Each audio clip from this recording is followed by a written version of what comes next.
ريال مدريد في مواجهة يوفنتوس هذا اليوم الأربعاء في مباراة قوية ضمن الجولة الثالثة من دوري أبطال أوروبا. هذا اليوم الأربعاء يوفنتوس في مواجهة ريال مدريد على الساعة 7 بتوقيت غرينتش، 8 بتوقيت المغربي، 10 بتوقيت مكة المكرمة. فيما مباريات اليوم كلها على الساعة 10: باير في مواجهة كلوب بروج، تشيلسي أياكس أمستردام، فرانكفورت ليفربول، ريال مدريد يوفنتوس، موناكو توتنهام. كلها الساعة 10 بتوقيت مكة المكرمة، 7 بتوقيت غرينتش. هذا اليوم الأربعاء 22 أكتوبر. فيما نتائج مباراة اليوم كانت من نتائج قوية جدا: إنتر فاز ب4، بروسيا ب4، باير ليفركوزن يتلقى هزيمة ب7 أمام باريس سان جيرمان.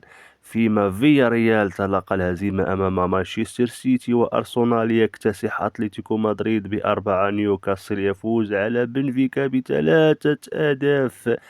فيما نابولي تلقى هزيمة أمام إندهوفن ب6 أهداف إلى 2. فيما برشلونة يكتسح أولمبياكوس ب6 أهداف إلى هدف في مباريات قوية ضمن الجولة الثالثة من دوري أبطال أوروبا.